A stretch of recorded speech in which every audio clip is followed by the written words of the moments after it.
I tell you what, folks, look at this. Barbecue, so perfect, so right, and so ready that it's literally tearing from the bone. Look at that. God, that's delicious. Well, hello, and welcome back to Texas Cooking Today. Hey, on this episode, we're going to be doing some smoking. Now, I wanted to do an episode just specifically on how to smoke meats. There's a lot of different kinds of meats, but let's face it, the technique of smoking is the same for all of them. So it doesn't matter which cut I choose. Now, for this one, I did choose these beautiful racks of ribs, and I have back here about 14 pounds of ribs, so apparently my neighbors are going to be eating well today, okay? Before we get into all of this business on how to smoke and all of the techniques and everything, let's talk about the barbecue itself, and that's what this is. This is barbecue. When you smoke meats and you're slow cooking them with smoke, that's called barbecue. Okay, barbecue isn't going out and grilling, okay? That's not barbecue. Barbecue is a cut of meat that's prepared in a proper way so that it has a smoky flavor to it and is very tender. And that's what we're going to be doing today. On the outside of barbecue, if it's made right, you'll see a nice, beautiful, what they call a pink band. In some cases, it's a red band, depending on the wood that was used, as well as how much smoke was present when it was being smoked. So what you're going to see on these is they're actually going to turn a little bit darker red than they are right now. And what's happening there is we have a chemical reaction going on. Yeah, I'm going to get into that.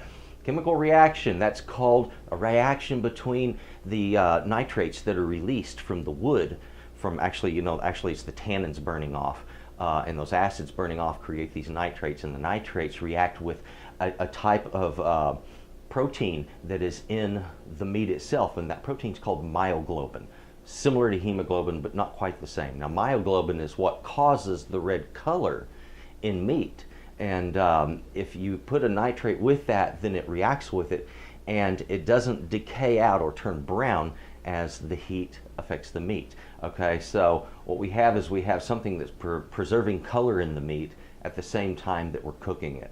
So when you're making barbecue and you see that red band, it doesn't mean that your meat isn't cooking. It means that it's smoking properly. Okay, so I'll tell you what, let's take a look at these, let's learn about them. Let's learn about how to remove that skin on the back of them and get busy barbecuing. Come on over.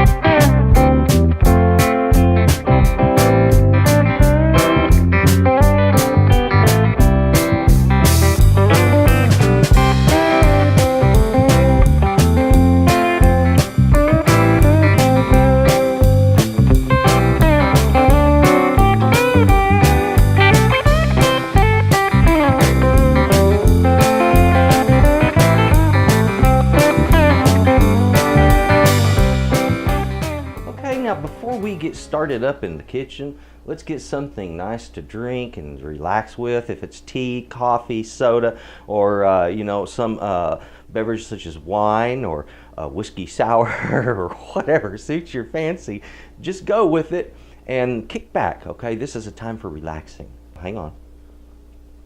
Oh, that's good. I wanted to talk about these pieces of meat that we have here. I actually have a right and a left side. A pig cut here.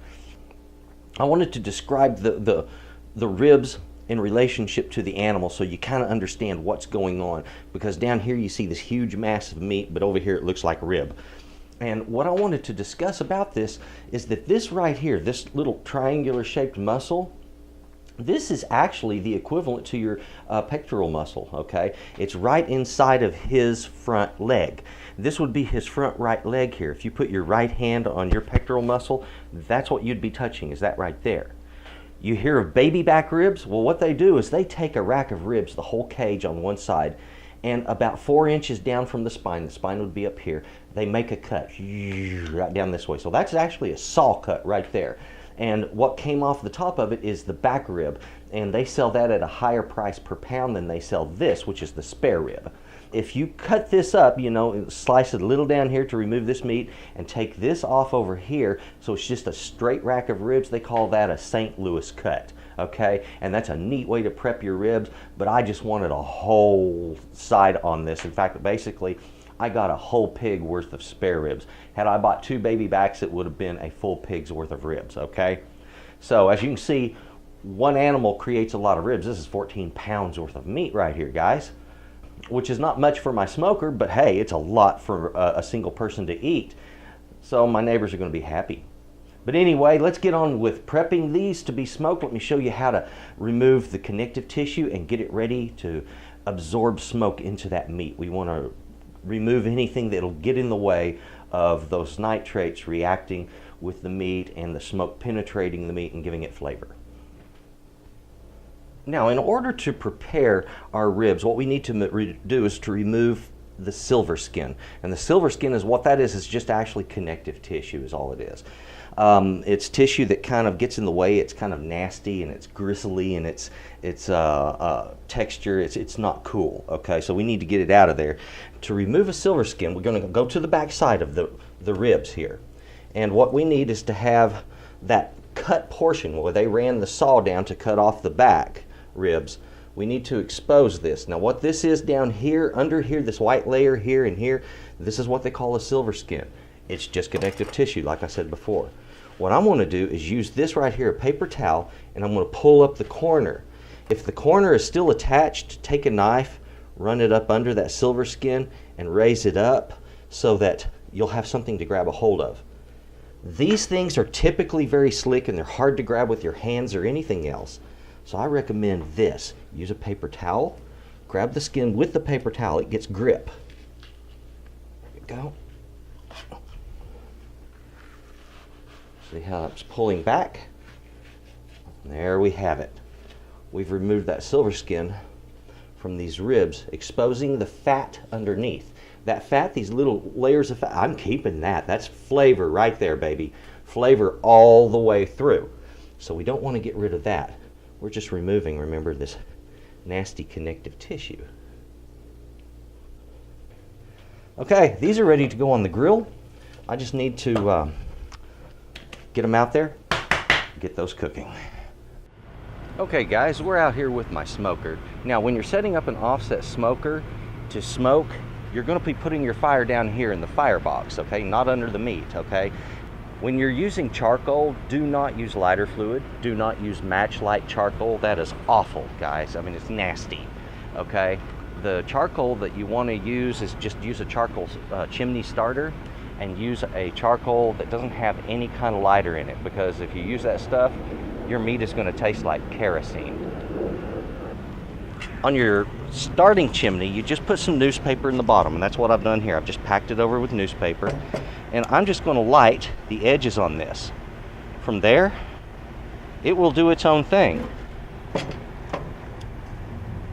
It's going to smoke a whole bunch, but it's going to light this charcoal up real well.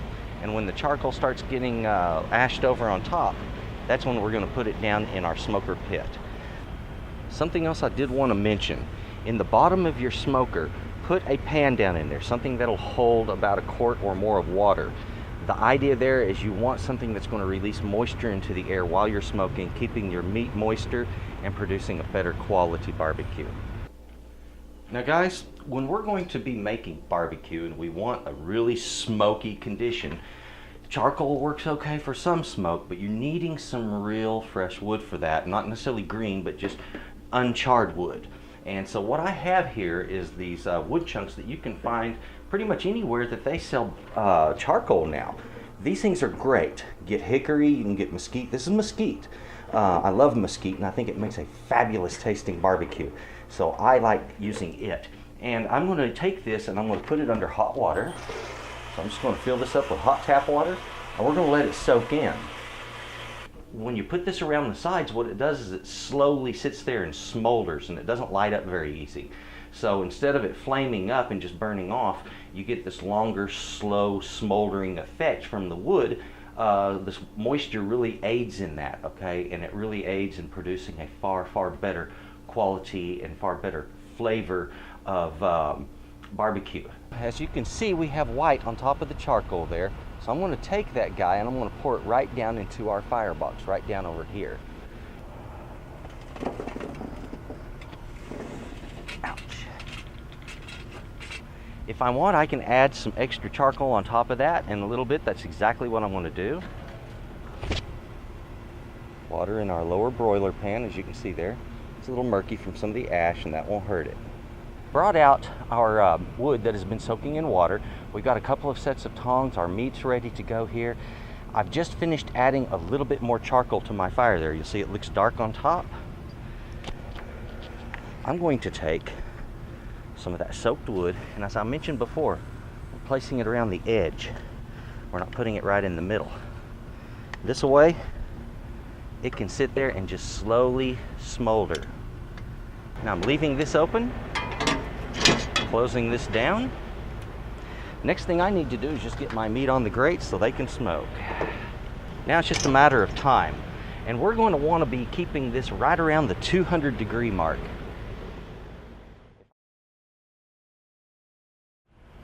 I'm getting smoke, but it's light. My temperature here is showing right about 220. So that's a good temperature. I just don't have enough smoke in my box. So what I'm going to do is I'm going to turn my attention right over here to my firebox. Go. I'm actually turning over those pieces that I set in there earlier. They're going to flare up on me. If they do, that's fine, because I'm adding in some more. There we go. Now it won't take long, and that'll be putting out good smoke. Keep the temperature low on it.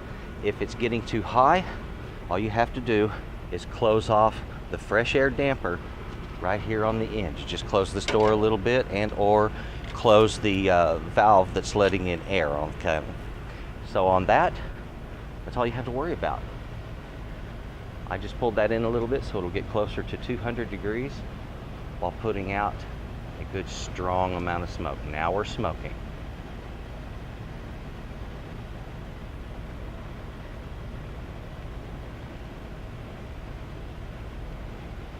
Okay guys, I have just pulled these out of the oven. Now you might be wondering, why did I put these in the oven if I spent so many hours smoking them today? Well, actually they were being smoked for almost 6 hours, about 5.5 hours, and then I brought them in, put them in the oven for about 2 hours at 350 to finish off the cook so that it would separate from the bone just right. Look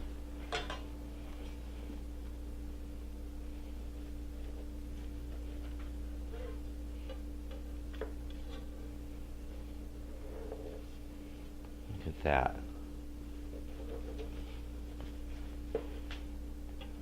Beautiful.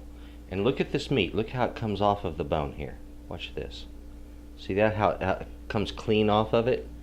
That's exactly what you're looking for in a good rib. Oh, looky there. Mmm. Mmm. Oh my God. The perfect tender rib. Hey, this is a wonderful, wonderful way to cook, isn't it? Now the thing of it is I've cooked these to such perfection that the bones are quite literally wanting to fall from the meat. So look at this. Watch what I do here. Very gently, I shall simply tug back. Looky there. There's the meat from the bone. Isn't that gorgeous? Most delicate, tender. Oh my God. So perfectly smoked. Look, I told you about that red thing, the pink. The pink band on this runs all the way to the bone. The meat still looks like it's raw. It's been fully cooked. I've been cooking for almost 8 hours. So that's that thing. The way, pardon me, the way that you know if barbecue's real, does it have that red or that pink band? That's your clue right there. Real barbecue, right here. It's low heat, plenty of smoke, lots of time, plenty of patience. Watch the ball game, see a few movies, drink a few drinks, come back, the barbecue will be ready, okay? That's barbecuing. But anyway, I'd like to say thank you very much for watching Texas Cooking Today, for watching this episode of Texas Cooking Today. Thank you. To my subscribers, I would like to give you a very special thank you.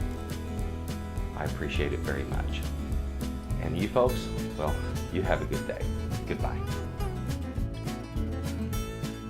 Hey guys, thank you for watching Texas Cooking Today. Do appreciate it. If you would, please subscribe. If you like this, just click like down there, and if you would, I would really appreciate it if you add me to your favorites. Thank you.